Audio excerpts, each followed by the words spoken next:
Hey, thanks for joining me. Was digging through all my books and ran across most of these issues. This is issue one of six.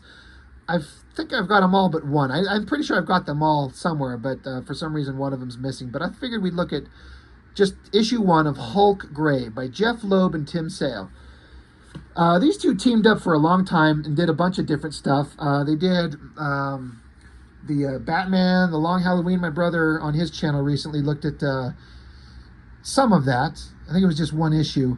But these two like to team up. They work together. They really liked each other. They complemented each other really well, certainly as far as each other was concerned, because they did a lot of work together. And so they produced a lot of books. It's unfortunate Tim Sale has passed on. He's not with us anymore. He's been dead for a couple of years. That super sucks. He was a really talented guy. He's got an art style that is not for everybody. I understand how some people kind of don't dig it. My favorite works that he's ever done are the Superman for All Seasons, which I think Jeph Loeb wrote as well, right? Yeah. I've reviewed issues 1 and 2. It's probably been a year since I've done issues 1 and 2. I keep meaning to get back to issues 3 and 4. I just keep not getting around to it.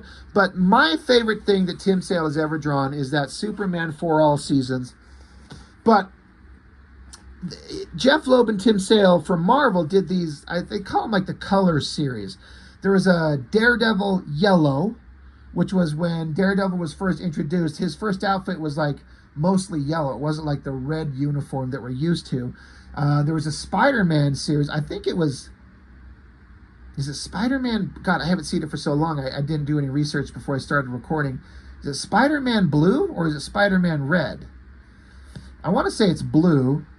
Then there's a Captain America Red, White, and Blue, because obviously. But then there's Hulk Gray. Getting back to the original version of the Hulk, which I didn't know for the longest time, but Hulk was originally a gray-colored creature. Then he turned green. I don't know why. Maybe it's just the coloring choices at the time, but apparently Hulk, when he was first created, was gray, and that's what this is. I love this cover because Tim Sale makes the Hulk look the way he should. The Hulk should be a monster comic, is what it is. And he makes him big, but kind of I mean, it's kind of hard to judge how tall this guy is. I guess if a regular human would be standing here, if his feet were on the same ground as his feet here, maybe a human would be up to his shoulders. So he's still a big monster, but he's kind of shorter and thicker. He's not like that Dale Keown version with like a super tiny tapered waist. I get people like the point of Hulk is that he's strong, so most comic artists train themselves to draw big muscular superheroes, and then like the muscular human male figure, big wide upper body and a skinny kind of tapered waist, but you don't have to draw it that way. Look at how thick he makes him. Like there's almost no like narrowing in the waist at all. It's just this really interesting way of doing it. Big, thick, heavy, chunky ink lines, and then a ink wash is what I believe it is to give it the gray toning on it. And then they hand it to a colorist to add some color to it. It looks great to me. I don't know what everyone else's kind of opinion is on what a Hulk should look like. I think Tim Sale has a great approach to it, and I think it looks great. So, and I love the use of color, and Tim Sale would do these great, like, visual kind of, he'll draw, like, the backgrounds and structures, and it, like this old brick. It looks like old-timey kind of structures. Like it's not like a modern building. It's set back when the character was supposed to have been first kind of created, which is in the 60s. So it kind of seems to fit. Again, Tim Sale's art.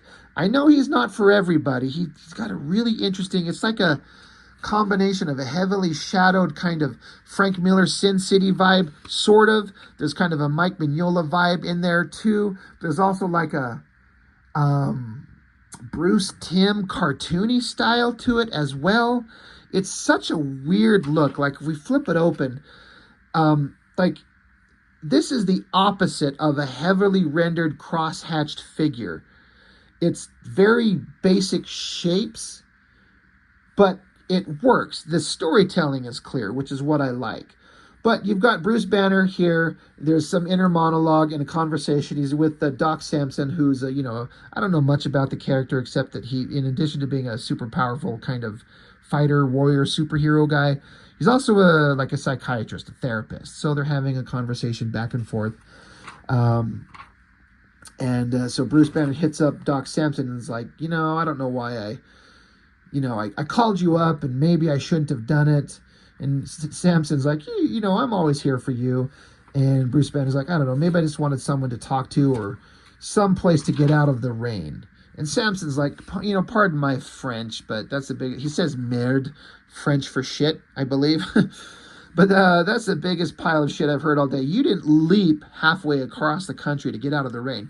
You wanted to talk. So, talk. And so Bruce Banner's like, I wouldn't take that tone with me. And Samson's like, ooh, I'm so scared. Bruce Banner's like, aren't you afraid, Leonard? If I were in your shoes, I would be. But I've been afraid all my life. So, it gets into talking some of the history. There's General Ross. Doc Samson's like, I want to do some word associate or association. Like I show you something, I want you to tell me the first thing that comes to your mind. So he shows him, General Ross, and Bruce Banner says hate, and so Samson says you hate him, and Banner says no, the other way around. Sees Rick, blame. He's like, you blame Rick? He says no, he blames himself. And then he sees Betty. And he's like, where'd you get this? He's like, it's in your file, dude. I told you. And he's like, I haven't seen this picture in a long time. Of course, we all know Betty, the love of his life. And where does everything in his life start? He's like, well, where do you want me to start? He's like, start wherever you want. Your parents, your father.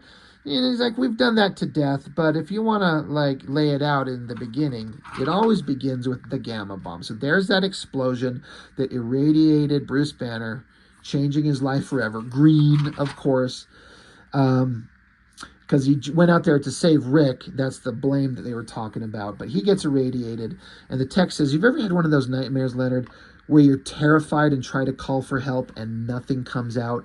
Nothing. So this is a really kind of well-drawn kind of explanation of the terror and craziness that he's feeling when the bomb is going off, and he's screaming but nothing's coming out. And then it cuts to General Ross. Like, what the hell just happened? Did you guys just blow up one of the most powerful weapons on the planet with a band down there at Ground Zero? What the hell's wrong with you people? Clear everyone out of there. Go look for Banner. We're not going to the country's not going to lose this great scientific asset. Come on. So this is all kind of back when the original kind of bomb goes off. Obviously, we're back in time. And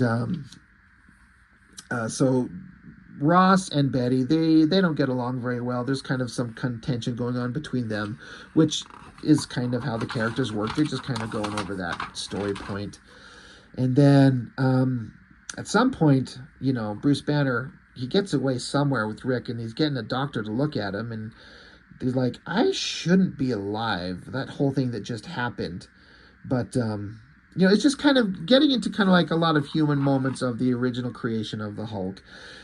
Bruce Banner starts yelling at Rick, and the intensity in his eyes, this is before he's turned into the Hulk for the first time. And then right here, eyes go green, body starts growing, ripping, shredding. Rick is like, dude, which is a weird thing for him to say, but I guess maybe that's something to say in this time period. I don't know. It's like, what are you? And then it just cuts to, there he is, and he says, the strongest there is.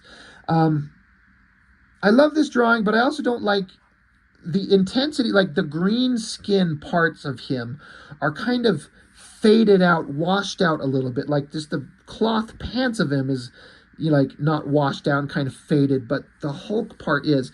I kind of like the effect, but it also is a little distracting because I want to see clearly just this original artwork. I don't know that I like the way that they kind of faded out the Hulk part.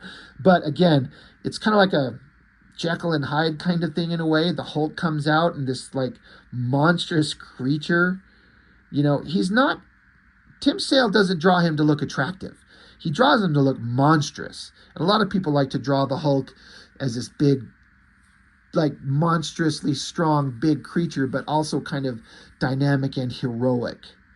Tim Sale's drawn him to look monstrous. And I would love to see the original artwork for this. I bet it looks amazing. But there he is, like huge and thick, but not, again, he looks like a monster. So Rick's kind of not scared because this is his buddy, but they're like, oh shit, by the way, the army's coming.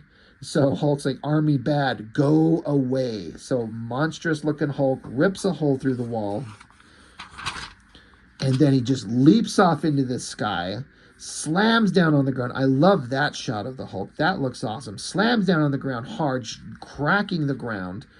And then just this shot over his shoulder. It's almost bordering on indecipherable what we're seeing here. But, this is the Hulk's back and his shoulder blade. And then the Hulk's head and his eye. He's like, get the light out of Hulk's eyes.